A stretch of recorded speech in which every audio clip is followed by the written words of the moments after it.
Well, we've got a nice group of people here to hear a rather timely speaker tonight. Unfortunately, he's very timely. We're all upset that nothing's being done and outside of prayers. And I have heard one commentary on Sunday where the Democratic representative said it's pretty arrogant to ask God to fix something that we can fix ourselves, which I thought should be on a meme. You know, so be it as it is. Despite the polling shows that people want better, sensible gun laws, nothing's going to happen until we start voting them in. And it may take the new generation of people. A friend whose 14-year-old son organized a walkout at Ladue Middle School. So even younger people, they said, we can't wait to run and to try to make an impact on guns and climate and other things. But they've had it, of course. They've grown up in this nonsense. So we have hope, but it's not going to happen right away. So we're going to get on to our program. First, I'm going to have Kathy give announcers, and then I'll announce our speaker. Thank you.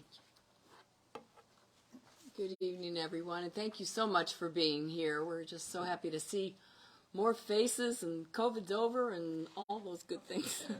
I just wanted to tell you just a couple of things. One, our program next month is going to be Representative Deb Lavender will be with us to fill us in on all of the bills that passed and the ones that hopefully did not pass, and to also update us on the initiatives that she's been working on specifically for our general area. She's representative for District 99. I believe we are in 99 right now, are we not? It's the old 99. I can't remember what it is. But it's the old 99. Anyway, it's right here. And we'll be so glad to hear an update from her. 98. 98? Is she 98? Great, thank you. Okay. And then wanted to talk to you just a few minutes about membership and also where your dues go. As you've probably heard me say if you've been here before, your dues every year are our sole source of income. And so, you know, a lot of people might think, well, where do they go? We know they support progressive causes and candidates, but where else? Well, the majority of our funds go towards our communication costs, our social media, and our communication through emails, etc. And I have just a few statistics. We at the executive committee really want you to understand the extent of our reach and how we are being successful with our outreach to our members and to the Democratic community in the area. We right now, I can tell you first of all, we have 36 members. We have over 125 people who have been supporters of ours in the last few years, but currently we have just 36 members, and our checking account balance is $720, which is not a fortune. But and we pay about $50 for Facebook every month, and we have costs of our other social media for Twitter and also the website. But I want to tell you, the Facebook users last month, 2,219 people saw the notice of your coming tonight, Dr. Rosenfeld. So we are thrilled, and of those, 442 clicked on it and read more. We had 20 comments. We had our ad was shared 27 times, and 7 users subscribed to our Facebook page as a result of seeing it. And we send out a monthly newsletter if I get my act together to get it out every month. And with that newsletter, there are 362 people that it goes to that are all the Democratic supporters that we've been in contact with. And of the newsletter that went out this month, 48% of subscribers opened it. And so they know about tonight's presentation. And that's a really high percentage of people that actually opened it. And the newsletter was shared on Facebook, and we had over 300 clicks on the Facebook there, and also 150 clicks on our on our newsletter. And we have right now 276 Facebook followers. So we hope to continue to advertise this way with your support. And again, thank you so much for being here. And just a couple of last things. Wanted to tell you the Democratic Gala, which you've heard me mention before, it's at the Leuna Center over on Lindbergh. It's where I saw the first Superman movie. It used to be a theater there at the corner of Gravois and Lindbergh. It's July 15th, and we are sponsoring a table here from the club, and we have 2 seats left available. If you would like to attend, there'll be awards given to outstanding Democrats, and you'll get all the latest news from Missouri and the city and the county. And Kathy Paulsmeyer, Kathy waved to you there. If you'd like to come to the gala and sit with us, please see Kathy before you leave. So thank you very much, and I know you'll enjoy the speaker tonight. Well, thank you, Kathy.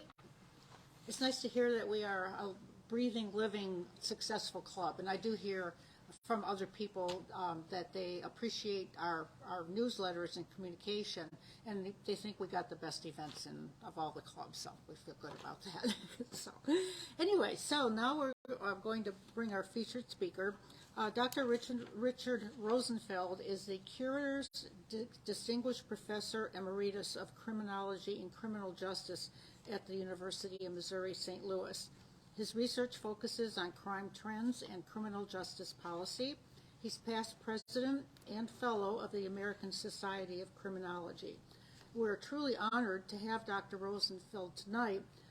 We learned that UMSL is consistently ranked as one of the top criminology and criminal justice programs in the United States, largely due to Dr. Rosenfeld's leadership. So we're happy to have you. Thank you.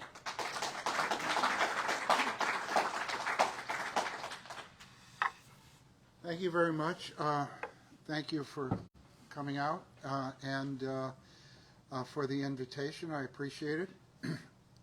I was asked to talk about gun violence this evening, and so I'm going to focus my comments on patterns of gun violence in St. Louis County and responses to gun violence that have proven to be effective. Unfortunately, I'm not going to talk much about changing firearm regulations in the state of Missouri. That's an ongoing battle. It needs to continue. In the meantime, there are other things that can be done to reduce the level and the harms associated with gun violence in our society. So I'm going to talk about time trend in firearm-related violent crime in St. Louis County. I'll then focus a bit on the 4 largest municipalities in St. Louis County. Chesterfield, Florissant, U-City, and Webster Groves all have, in round figures, about 30,000 residents. I'll talk a bit about patterns of firearm-related violent crime by location, that is to say the homes, streets, parking lots, government buildings, schools. Talk a bit about firearm-related violent crime by age, gender, and race. All this is for St. Louis County, by the way. And then I'll focus on domestic violence. And talk about domestic violence incidents by the gender of the victim, by the type of weapon used, and the presence and extent of injury. Then I get to the response part of the talk.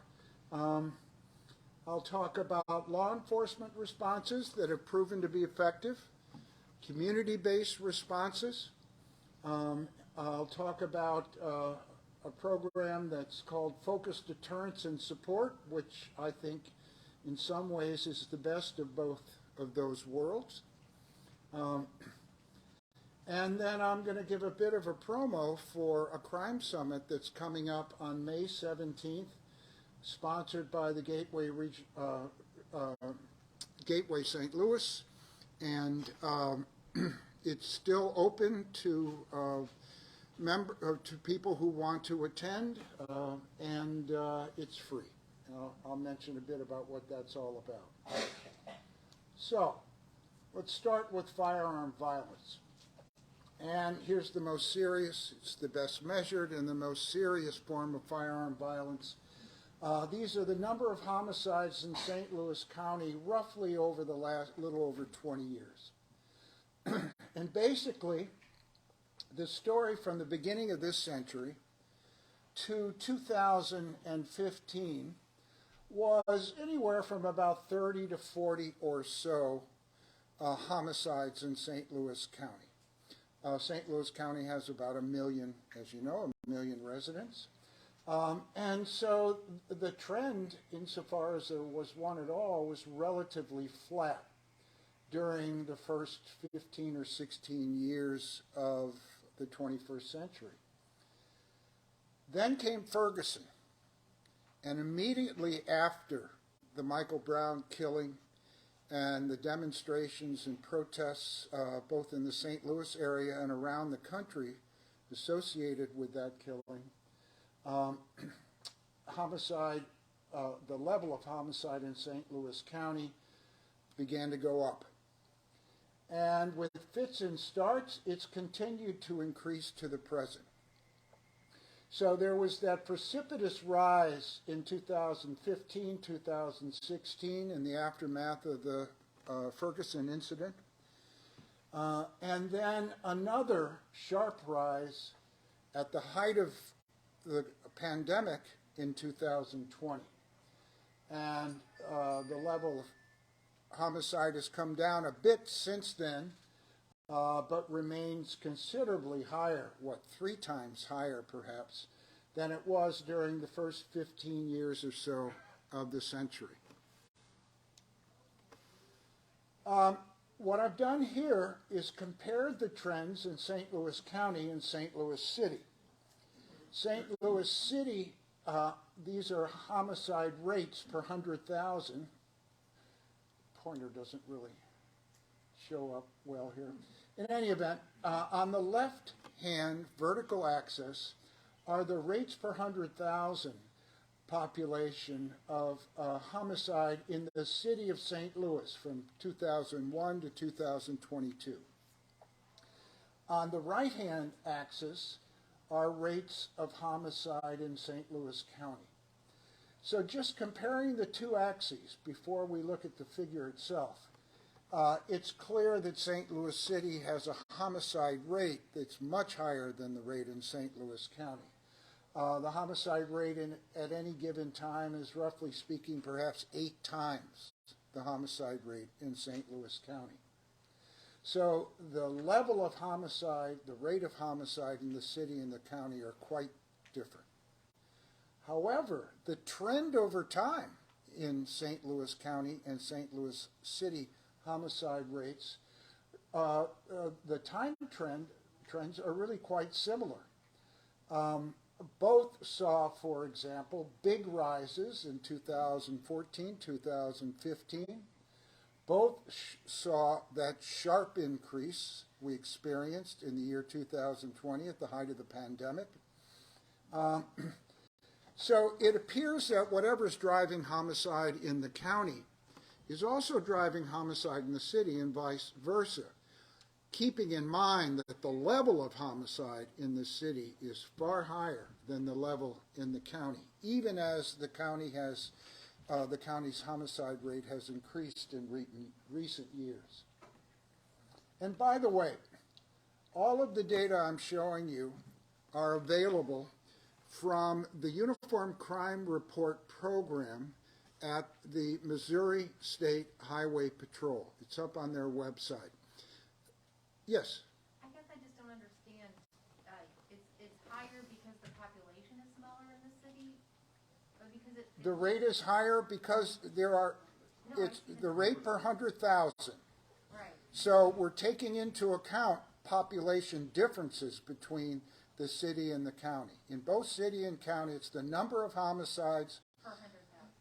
Right, per 100,000. But I mean, it's somewhat similar. It's similar, yeah, that's right. I'm confused. It's two, there are two, there are two graphs.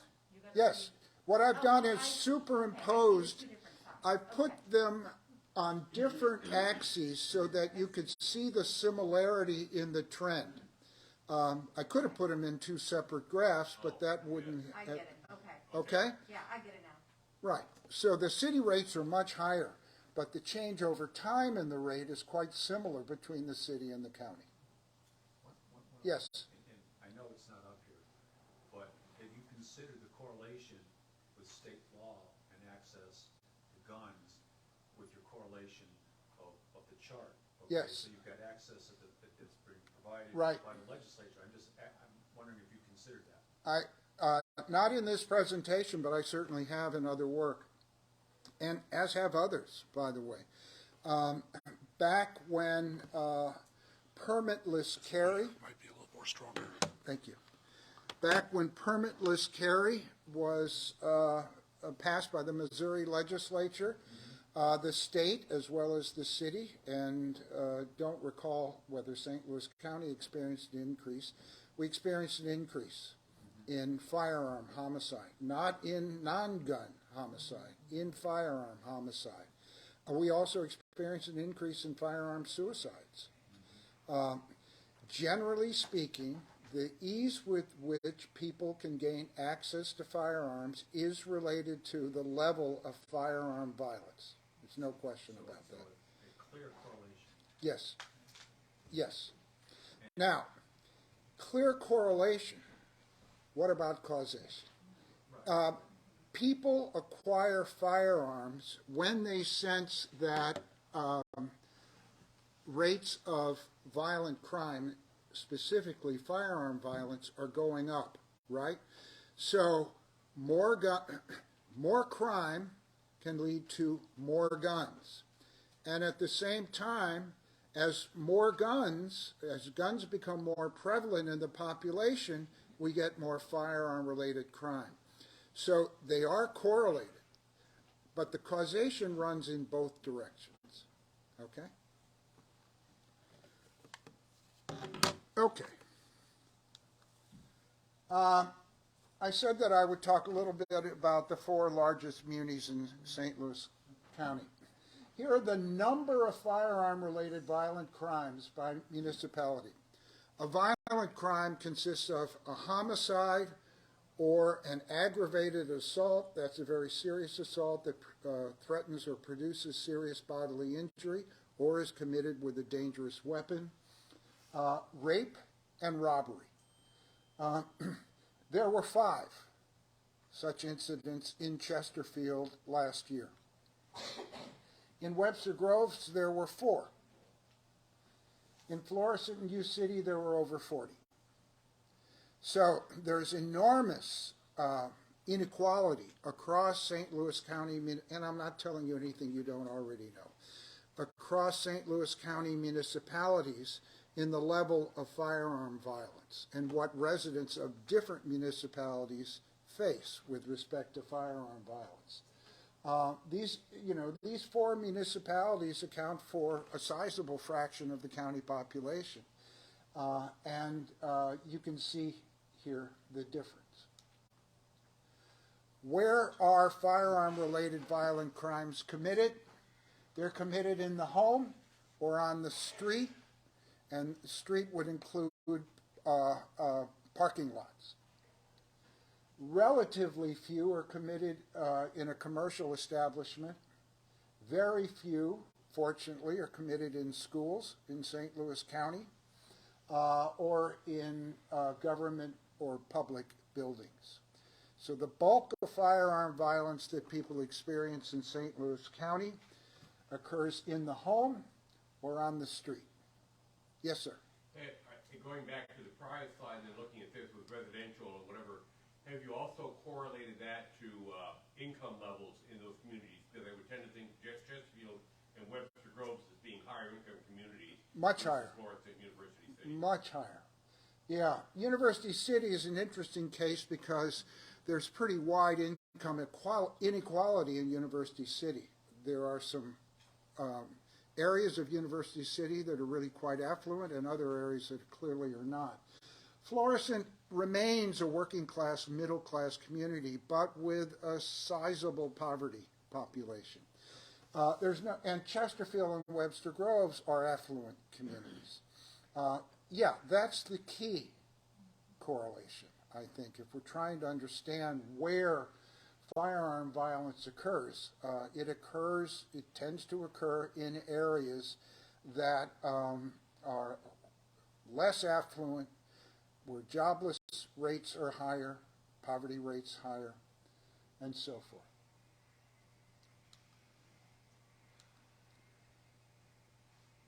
Here are the number of firearm-related violent crimes by the age of the victim.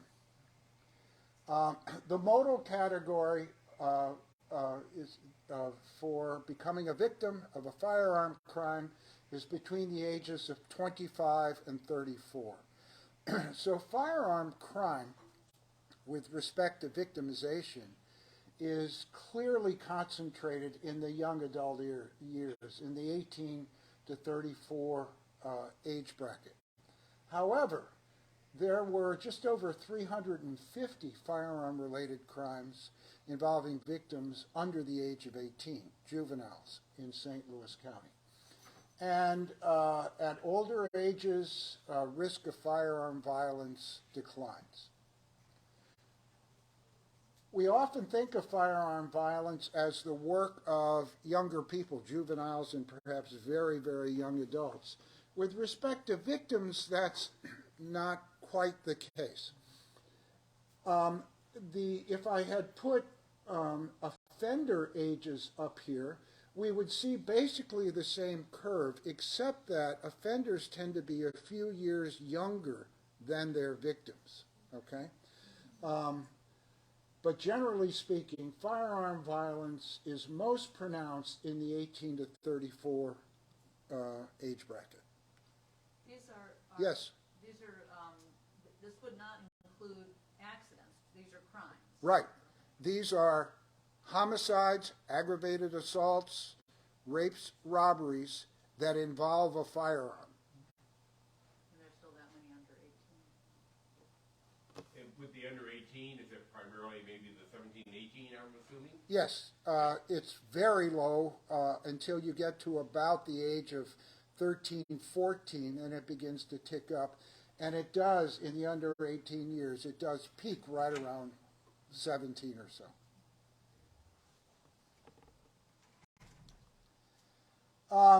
Here's the breakout in firearm-related violent crime by gender in St. Louis County. Most victims are males, 57%, but a healthy is not the word I want here. A sizable percentage are females. 43% of the victims are female, were in 2022. 57% were male.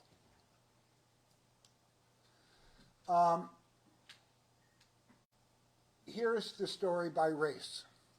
84% of the victims in St. Louis County of firearm-related violent crime are black or African American. 15% are white and 1% are other races. 84, 15, 1. So the firearm violence problem is a poverty problem, and it is also a racial disadvantage problem. And this very, very skewed distribution by race is not specific to St. Louis County. This is the distribution one finds almost wherever one looks. So Yes. when you make that statement, this is the distribution that people find everywhere. So you're saying nationwide, you'll see a percentage of these figures across the country, 84%, 80 percentile across the country, with Now, black and white then? Across the country, roughly speaking, half of all the victims of violent crime are white and half are black. Blacks make up something on the order of 12 to 13% of the U.S. population. Whites make up 75% now.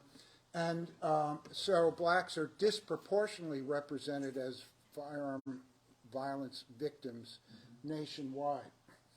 The fraction of St. Louis County residents who are black right now is something on the order of 20%, I think. So African Americans are disproportionately represented among firearm violence victims in St. Louis County. That's a huge disparity. That's a powerful chart there. All of this is going to be available to you, and it'll be up on your website. I want to talk a bit about domestic violence. Domestic violence as a fraction of total violence is higher in St. Louis County and considerably higher in the more affluent areas of St. Louis County than in other areas. Now, what am I saying? I'm saying that the fraction of all firearm-related crime that occurs among people who are married or ex-spouses who are in a boyfriend-girlfriend relationship, that fraction is higher in more affluent communities, in part because firearm-related violence generally is so much lower in those communities. So insofar as a community like Webster Groves or Chesterfield or Town and Country or Baldwin have a violence problem, it's much more likely to be a domestic violence problem than in other places. So let's talk a bit about domestic violence. Here, victims are almost overwhelmingly female. 70% of the domestic violence of incidents, and these are firearm and non-firearm related, okay? These are all domestic violence incidents. 70% of the victims are female in 2022. 30% of the victims are male. Oops, sorry. Now we get to weapon type. About 3/4 of domestic violence incidents in St. Louis County, fortunately, do not involve a firearm or any weapon at all. About 13% involve a firearm, 7% a knife or an object of one kind or another, 3% some other type of weapon. No weapon is used, however, in about 3/4 of domestic violence incidents, which quite obviously is fortunate. Injury. This kind of goes along with the previous slide. In just over half of domestic violence incidents, the police record no injury. Now, no physical injury. Psychological, emotional injury is an entirely different story. But no physical injury in just over half of the cases.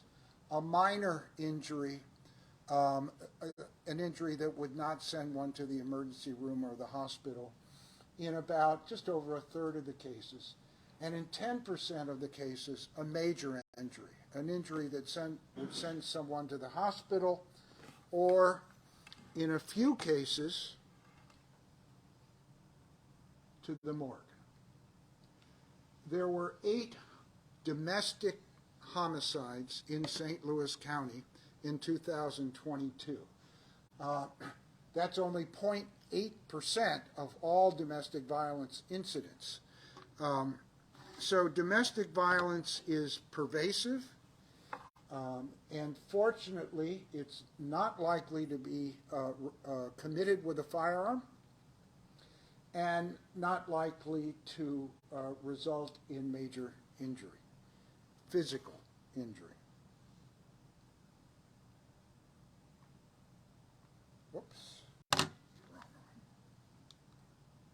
Okay, there's some background. There are lots of other things that I might have shown, and we can talk about other issues or dimensions of this problem during discussion. Let me now get to, though, some of the responses. What I've done here is listed responses that seem to be effective. There's perhaps one exception. On the law enforcement side, everyone has heard the expression hotspot policing, right? That simply means elevating police patrols in areas where serious crime or violent crime are heavily concentrated or have recently spiked.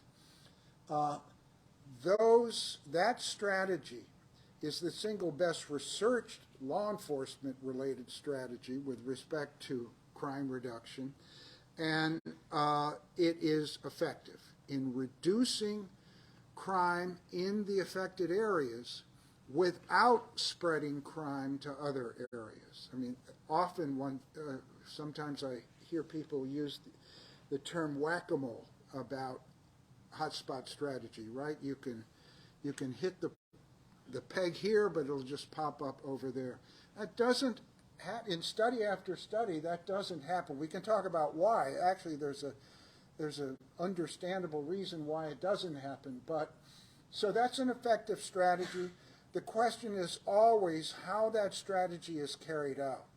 If it's carried out without due attention to fairness in so far as the police come into contact with people in an area, equity and justice, then it may well reduce crime, but it has other collateral consequences that are clearly undesirable.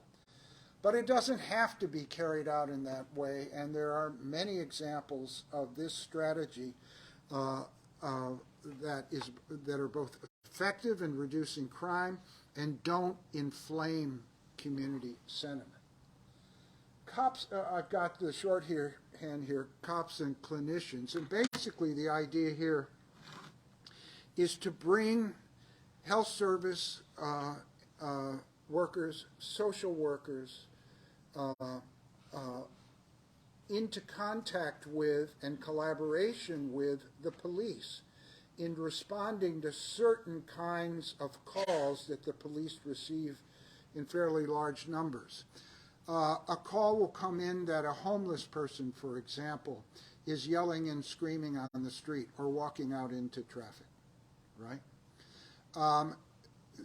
In St. Louis City, I'm not certain about St. Louis County, but in St. Louis City, responses to those calls are increasingly made by a police officer and a social worker, somebody who's actually trained in crisis intervention of that kind.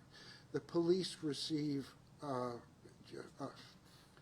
the police do not receive much training in that kind of crisis intervention. I think that's a very promising approach.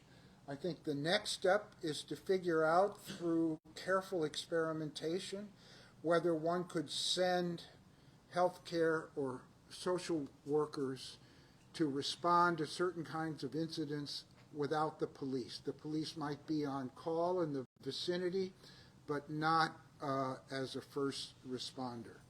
That's the next step. Speaking of first responders, let's talk about the problem of drug overdose. The police are the first responder to a drug overdose incident. So the question is why? Well, often the drug that has been ingested causing the overdose is an illicit substance, right? But in fact, the police make very few arrests. They don't arrest the individual who is in possession or was in possession of an illegal substance. They're there to save the person's life.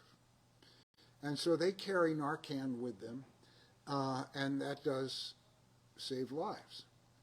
The question is this the best use of our scarce police resources? Think of the fire department. The fire departments across the country and in our area have been enormously successful in reducing the frequency of fires that occur that they have to respond to. So many, many fewer fires occur now than occurred in the past. What happened to the fire departments then is that they got into the healthcare business and the emergency medical services business. So one often sees EMS and fire together. When you see a vehicle owned by the fire department on the street, is far more likely to be an EMS call than it is on a fire call. Firefighters are trained in responding to medical emergencies. They receive far more training than do police officers. The question I have for you, and I've answered this question for myself, maybe almost to my full satisfaction, but I'm always open to criticism. I've heard criticism from police officers saying, no, we got to go. We got to go. You never know what's going to happen there. It's a fair point. What we do know is very little happens there except that someone shows up to a person who's OD'd and is often, not always, often able to save that person's life and get them to the hospital. So why shouldn't the fire department be the first responder, with perhaps police on call in vicinity, but not as a first responder? That would allow for the police to concentrate their attention on other sorts of incidents for which the police have to be there. And it falls within, I think it falls within the kind of repertoire of our current fire departments, which are medical services agencies, in addition to fire departments. Yeah. I have a question. Sure. I mean, what you're saying makes a lot of sense. My question would be, how do you know that it's an overdose and not a homicide, say for instance, or somebody else, a crime? Fair enough. I say that from experience with people that I know. Yeah. A call comes, typically what happens is a call comes to the emergency services, and the person is complaining of or reporting a drug overdose. I mean, that's how one knows. The vast majority of those cases, when the police do respond, are indeed drug overdoses. But there may be some in which the person was unaware of the true circumstances of the problem, was intentionally misleading. Fair enough. Fair enough. No, this is why I put that in the form of a question. It's something we should think about. I think a lot about the most effective and efficient ways we should use our scarce public safety resources. Fire and police are our major public safety resources. And to the degree that the line between them can be crossed here and there, it strikes me as a good thing. Now, does it strike firefighters as a good thing? It certainly doesn't strike fire department management or unions as a good thing. Although there are places around the country that do this sort of thing. Not many, though. Yes? I'm not sure of most recent information, but I know that up until a few years ago, St. Charles had a very effective program where they did send EMS people to drug overdoses, and they had a great cooperation between fire and police. I don't remember if it was St. Charles County or the city of St. Charles. You may know more about that. I don't. No, They did a presentation actually at the other EMS station a few years ago to us, and they have an amazing program that they were piloting and sharing with others, and I don't know what happened. It just didn't seem to get off the ground. Yeah, there's built-in opposition. I mentioned police officers' concerns, but I think the real opposition comes from the fire department side. Well, and also they didn't have the data to be able to get the grants that were needed to pull the program. So that part of that information also was how to get the data that you needed. Right. Because you crisscross all your, this county crisscrosses with St. Charles, with city, with. Right. I'm sure you're quite familiar. Well, we can return to this one in discussion if you like. I think it makes some sense to keep pushing, but it's going to be a very, very heavy lift. Yes. I heard recently that this summer that Narcan will be available over the counter. Yes. It will cost $40 to $50 perhaps, but the question is who will buy it? Will the general public buy it just to have on hand in case they run into someone or see on the street? And the other thing, as I've heard that I learned, is that if it is administered and it's not a drug overdose, something else, it can't hurt the person. Right. So That's true. Yes. those kind of facts out there, perhaps there will be less calls. Let's hope so. Narcan is free if you want it through several agencies. Okay. If anybody needs it and wants it, I can give you numbers to Yeah, contact. a friend of Prevent mine Ed gave can me get- some recently. Yeah, that Prevent yes, Ed can will get be. you for free. So it shouldn't be a cost preventive. Okay. So, Community responses. Hospital-based initiatives, including an initiative in St. Louis, have been shown to be quite effective. So what do these involve? A young person typically comes into the hospital with a firearm wound and is treated there.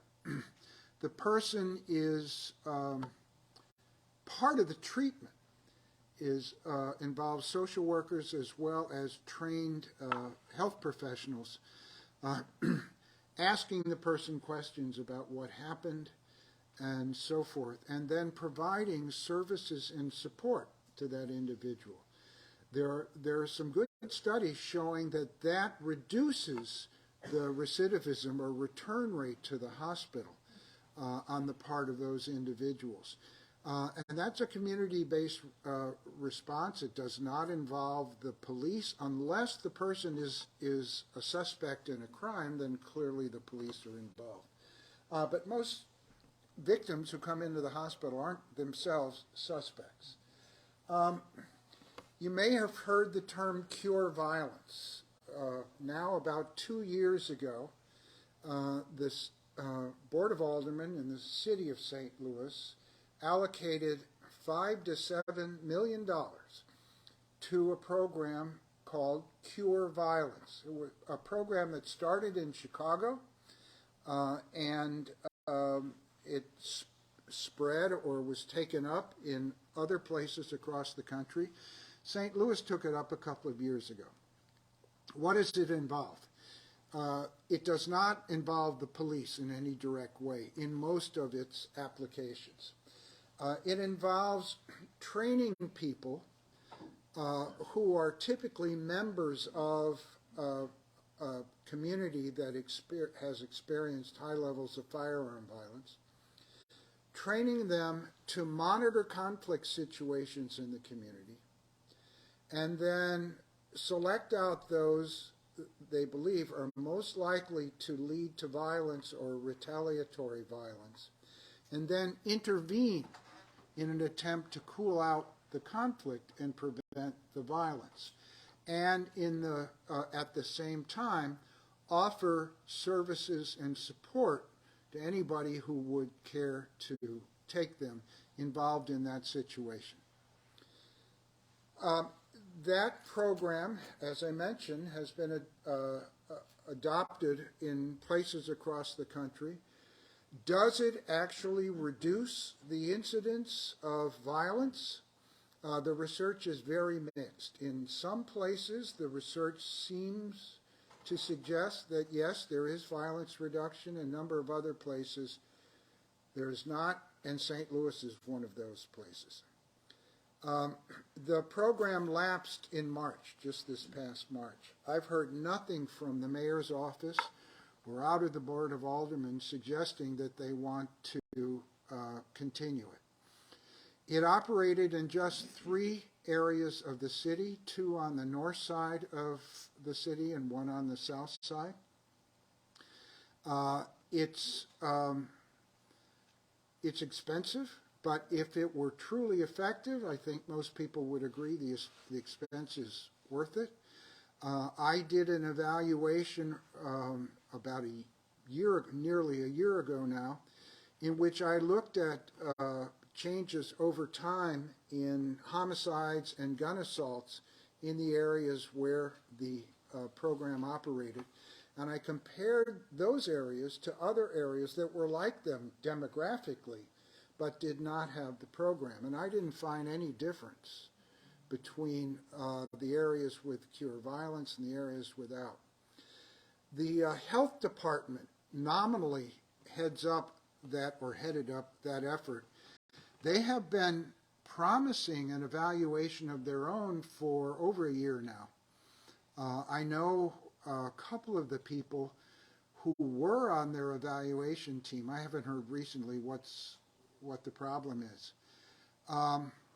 I'm sorry that the program appears to have died on the vine. I'm not sorry because I think it's all that effective. I really don't. But it's an enormous outlay of scarce public funds. And it was introduced with a great deal of kind of optimistic, positive promotion. And to simply let it die on the vine, like so many other programs often do, strikes me as a disservice to the public. The public deserves an answer. Maybe the public will get an answer from the health department's evaluation, I don't know. Deserves an answer about what happened to the funds, and if the program was not successful, why not? And if there were successes that I wasn't able to pick up or other people haven't been able to pick up, we need to hear about them. We've heard nothing. That's the St. Louis experience.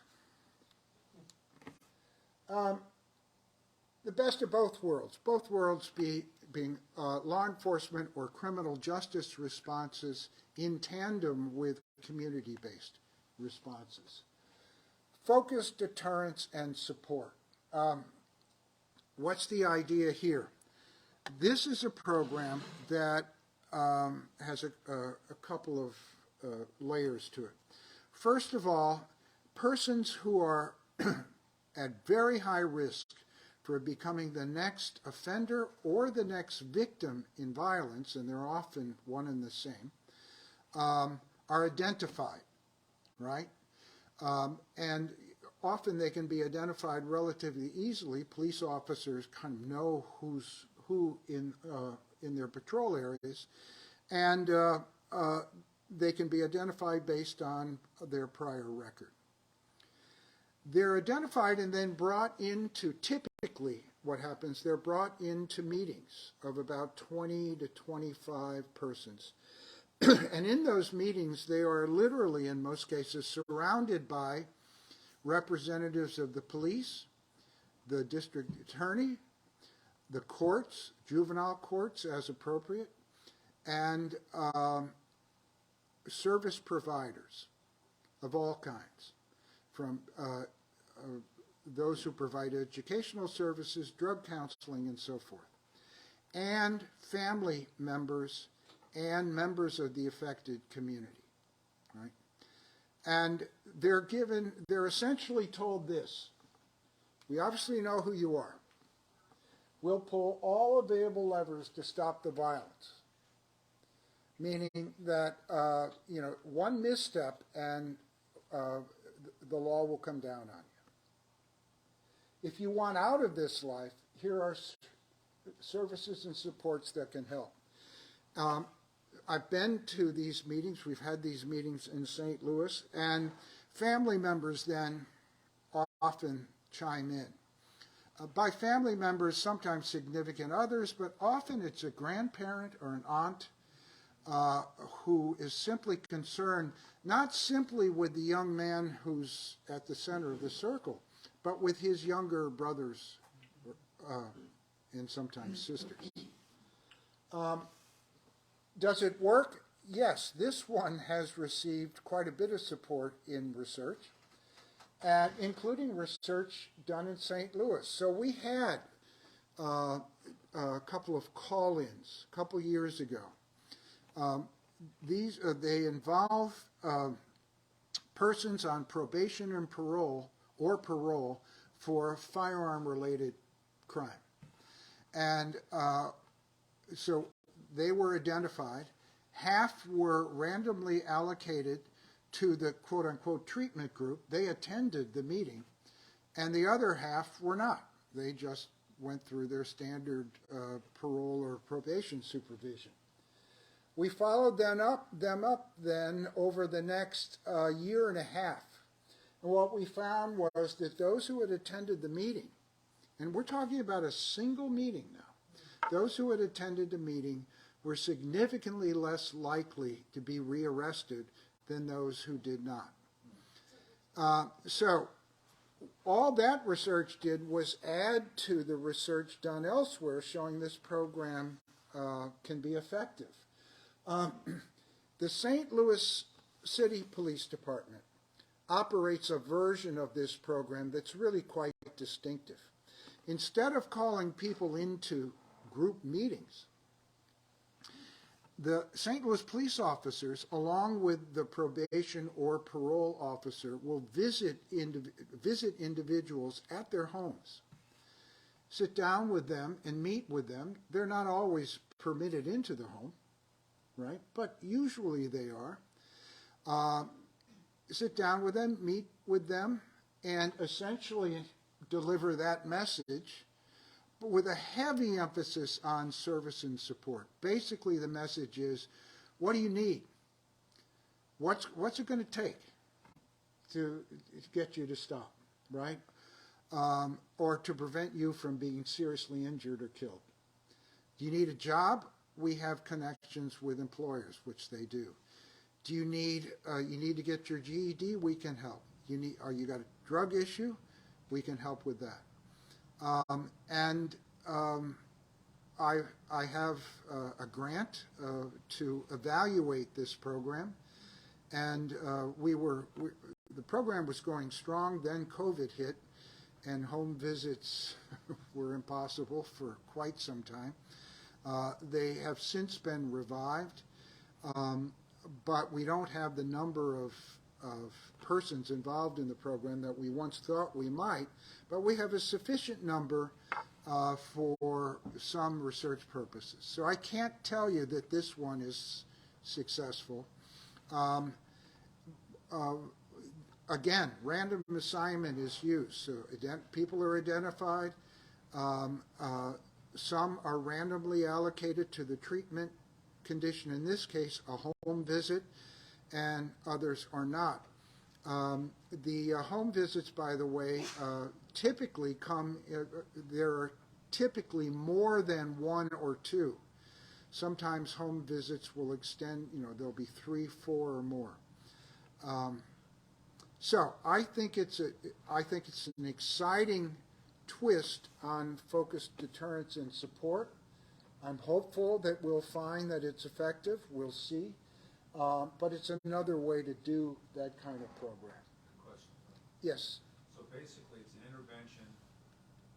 You get kids in, go to the homes, provide them with a mentor with multiple options of education, services, job. Here's my question for you. When you meet with the individual, do you have continuous follow-ups? So say the first attempt doesn't work. Yeah. Does this individual, can he or she, do they have a mentor who they can call upon? Because a lot of times when you first meet someone in an intervention, it doesn't always go as well as you want. The person leaves, goes back and thinks, okay, this sounds like a pretty good idea. But is there a mentor that person can go to down the line? And is there are you looking, obviously doing the research, are you looking at measurable differences you're Yes. making with Yes. the number of times the mentor contacts them? Yes. Contact with the mentor? Most home visits are multiple, not singular. So yes, there is continuous follow-up as needed. Yes, and the police officers, there are 6 police officers who are dedicated to this program, although they have other duties as well. those officers receive calls all the time because the individual's in trouble, or the officer will get a call from another cop who says, I just picked up one of your guys. You want to come down here and talk to him? That kind of thing. So, yeah, they don't call themselves mentors, but that's clearly their function. So, my view is there's inherent value in this program, regardless of whether those who are, participate in these home visits over time are less likely to be rearrested. So on the measurables, yeah, over time, we count the number of arrests and arrests for what type of crime, as well as convictions.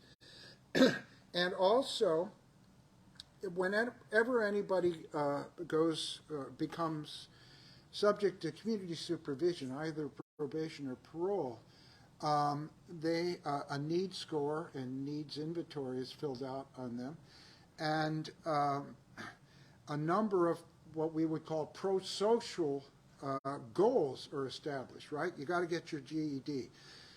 You got to get employment training if you want that kind of job. You got to get a job. And so we're measuring progress toward those goals as well as simply relapses in rearrest. So you're doing a needs assessment. Yeah. That's really exciting stuff. Yes. So, we do a lot of research, we have a lot of data on the inside of the end of the cycle. But we don't seem to have much information on the pathology of the perpetrators of crime. And what about the adverse childhood experiences, the early childhood development issues that are never addressed, learning disabilities and so on? Yeah. And the violent household situations that often exist. Right. Why do we wait till the horse is out of the barn before we intervene? Because we're, and I would be, part of this group in some sense, we're drawn to the immediate, right? We've got an immediate problem with firearm violence. How do we reduce it in the short run, right?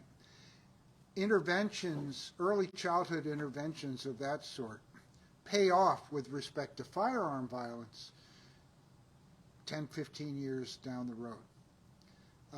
I think that's the major reason why there isn't more attention devoted to that kind of early life intervention, which is not to say there's no attention.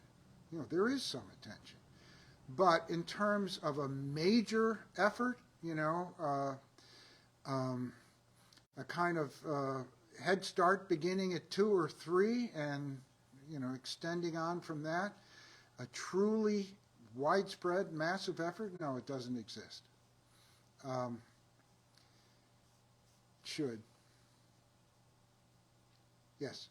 I was wondering if all these programs work with Wesley Bell, because I know he's got the drug diversion. I would imagine he's involved in some way in this as well. I do most of my work with St. Louis City, and so I don't, I'm not familiar with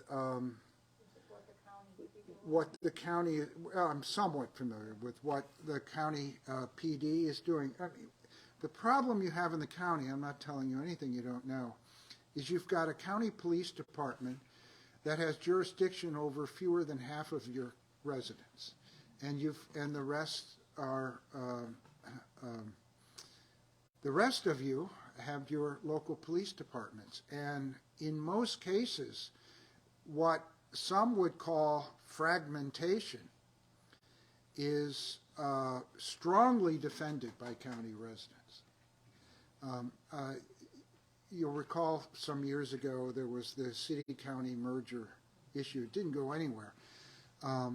There was opposition in the city and a strong opposition in the county, but one of the concerns I learned was that people in the county believed that they would lose control over, quote, their police department, over the Chesterfield Police Department. And you know, I, I don't blame anyone for that, but that's a predicament, right, for the St. Louis County Police Department. So, you know, the St. Louis County PD, I don't want to speak on their behalf, but I know certainly in the past they would love to expand their jurisdiction into other municipalities. Not going to happen anytime soon. Chesterfield residents are not, you know, Webster Groves residents, Kirkwood residents, U-City residents are not going to give up their local police departments. And the county in the past has made all kinds of proposals. We'll retain your officers. They'll still have your municipal name on the side of the patrol cars and so forth. No way. So that's, I don't think that's, I mean, that's a challenge for any kind of county-wide effort. I don't think it's an insurmountable challenge. And let me get to this crime summit that's coming up. A number of the issues we've just been talking about are going to be aired at this crime summit put on by East-West Gateway. Greater St. Louis, Inc. is also a co-sponsor. And it's on May 17th. It's on the WashU Medical Campus.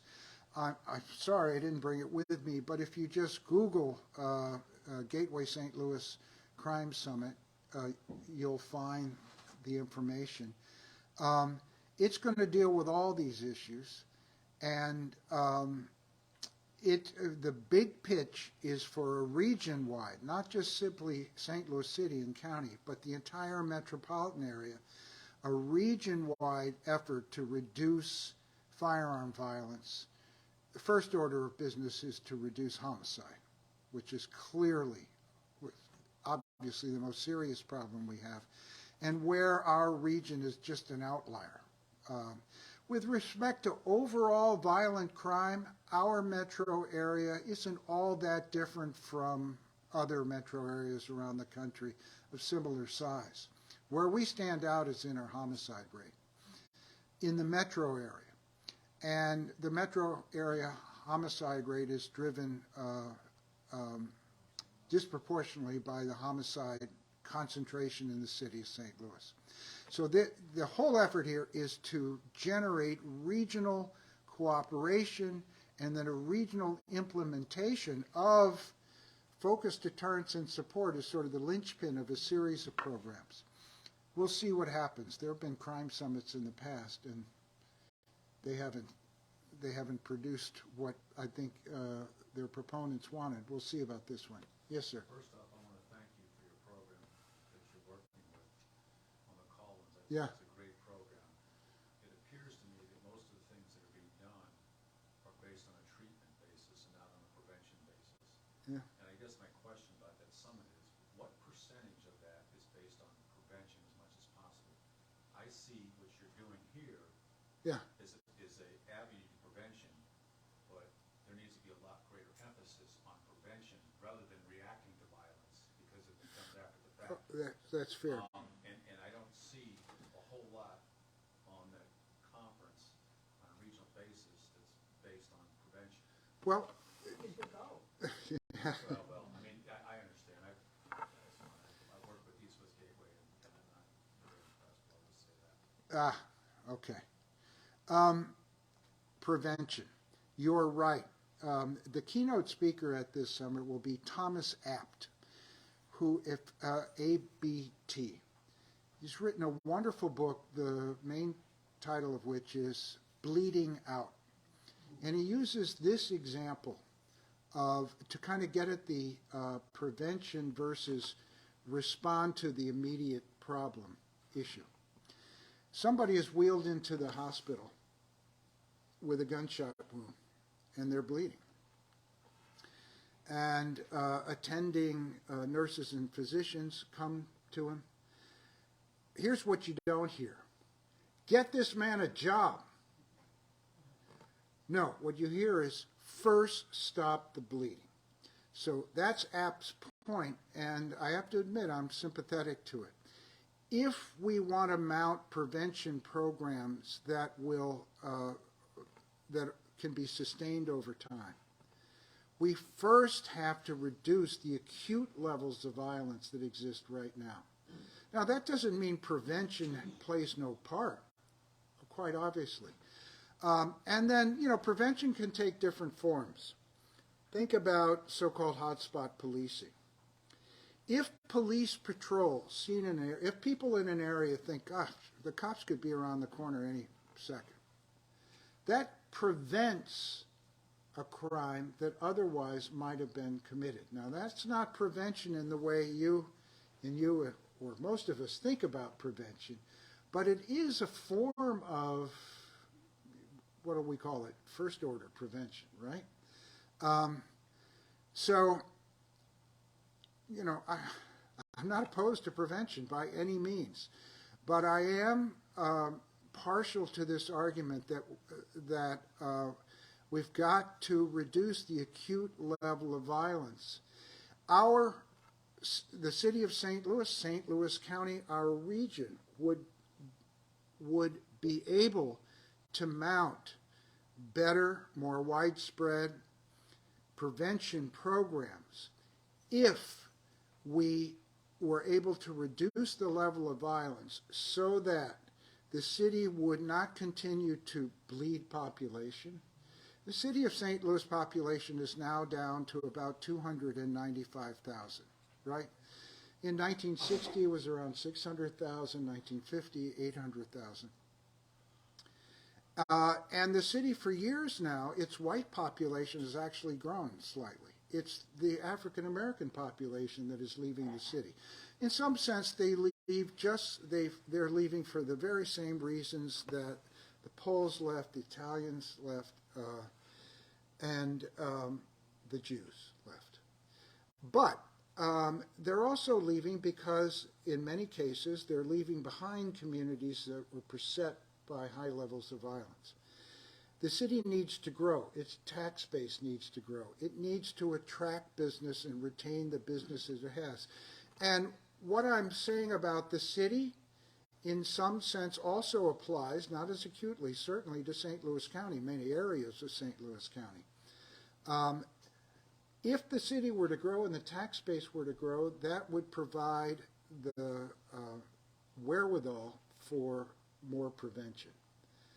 So I'm a strong advocate of trying to do something about the acute problem we have right in front of us. I'm not opposed to prevention. I'd love to see it spread.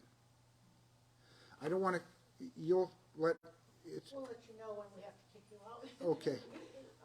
I would think that the cure violence is a mess. Why not put more money into this deterrence and support programs?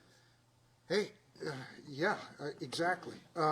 Let's hope that, it's going to be... Does the mayor know about these kinds of things? Yes, she does. Okay. And at one point, the mayor was on public record as saying she supported focused deterrence, but she's done nothing that I'm aware of to promote it. One of the benefits of focused deterrence and support, in addition to its sheer effectiveness compared to cure violence, is that it can be mounted and sustained for far, far less money. The neighbors, the local ministers, the family members who show up to the meetings, they're not getting paid. The meetings can be held in a public building. The police officers and court officials and representatives of the circuit attorney's office, they already get paid. Maybe the cops will get some overtime. I don't want to say that it's cheap, but it's far more cost effective, given its effectiveness, than at least our version of cure violence has been. So has there been a reach out to the corporate community?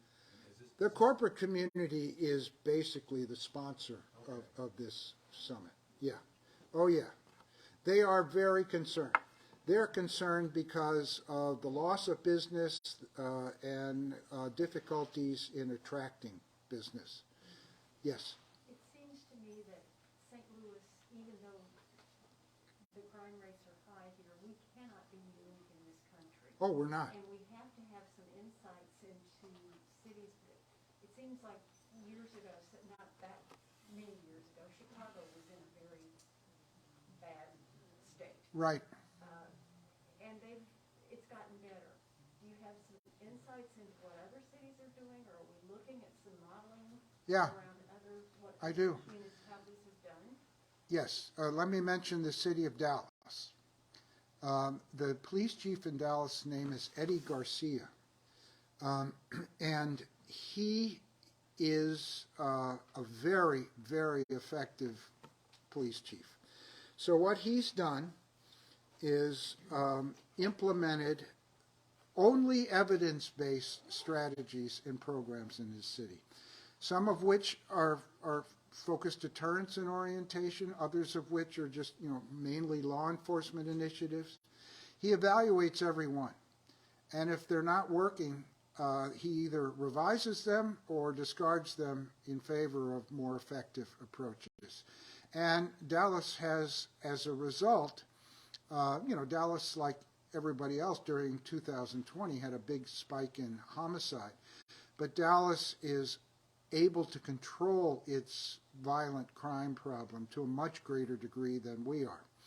Now, the city of St. Louis has a fairly new police chief. I've met with him. He's as un-St. Louis as anybody you're going to meet in accent and I think also in attitude. And that may be a good thing. Presumably, that's one reason the city, for the first time in its history, went outside its own ranks to find a police chief.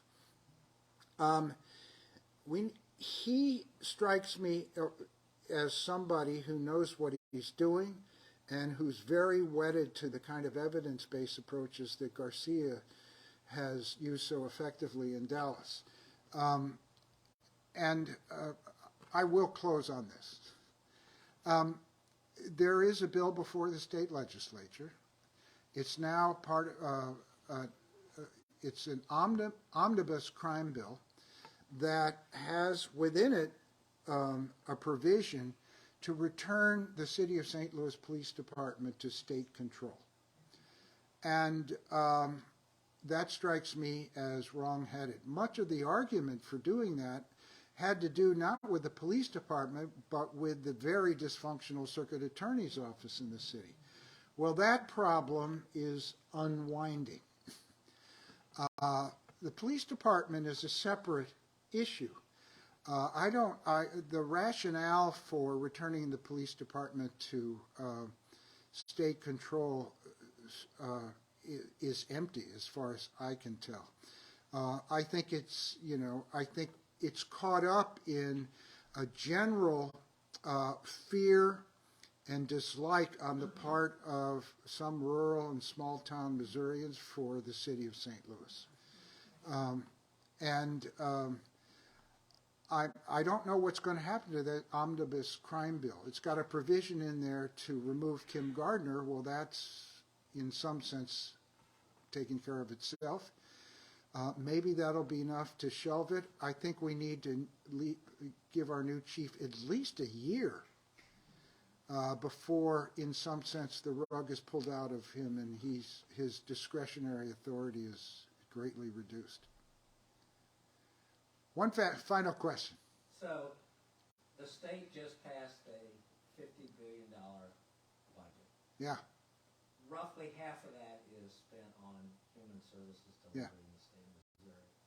It is well documented, even by the Republicans research themselves through well-known national consultants, that half of that budget is a part of a hugely dysfunctional system. So it's the pot calling the kettle black, and they're the ones, the legislature's in control of the health care of the people who live in the city and in these underserved neighborhoods. Right. Well, you're right. I think some Republicans would say, well, we extended Medicaid coverage for pregnant women. If they can get access to it, which they can't. Right. Postpartum. Postpartum? It's postpartum, sorry. To decrease the maternal death. Yeah.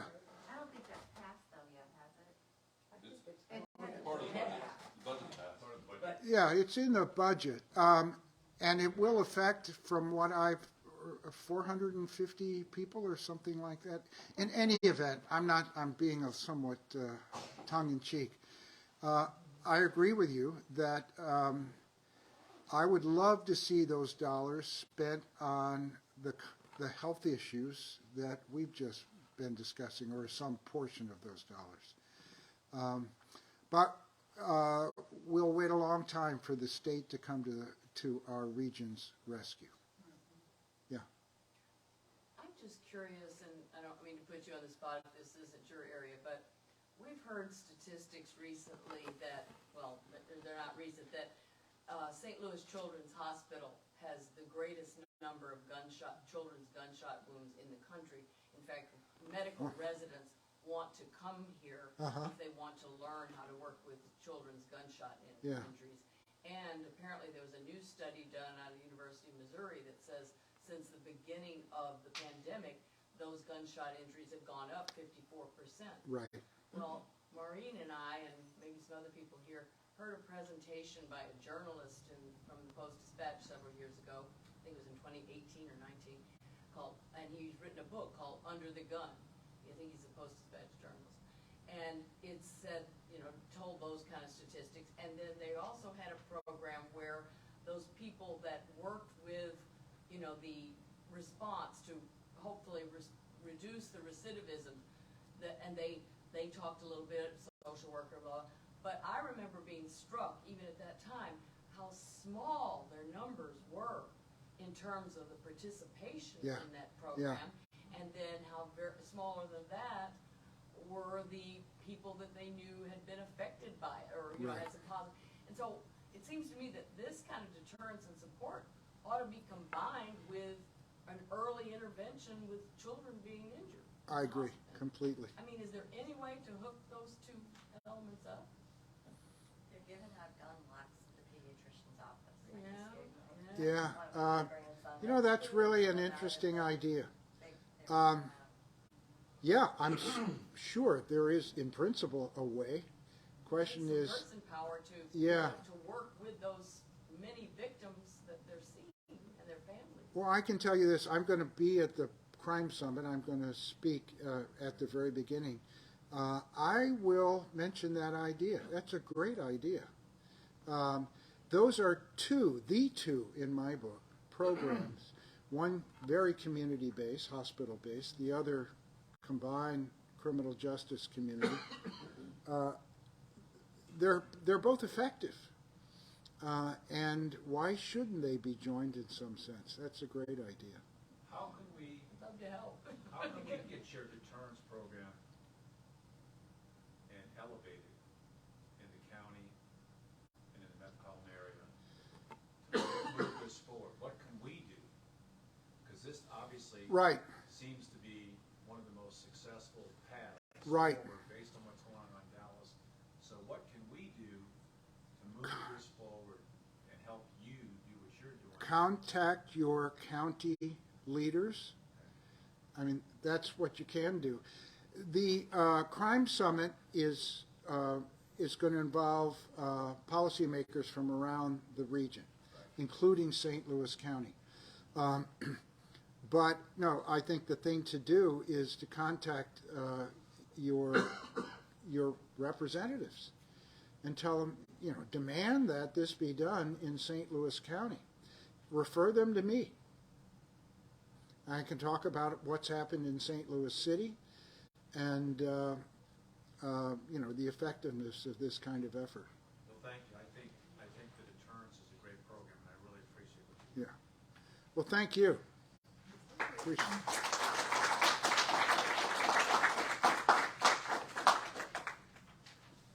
This is a wonderful presentation. Thank you. And a little way of thanking you, this is we have a local artist here that does these prints. And that's the Butterfly House. Yes, and it is. So you can remember us. Thanks. Appreciate it. Thank you. All right. Thank you again. Thank you. I'm not going to hear Wesley Bell. I know Wesley. I think we need to set you up with him. I agree. All right. I'm sorry I have to rush. I thought I was told I was given a hard limit of 8 o'clock, but Oh, no, for your presentation, Oh, I'm sorry, I misunderstood. But anyway, I promised my wife I'd meet her for dinner, and I'll do that. Uh-oh.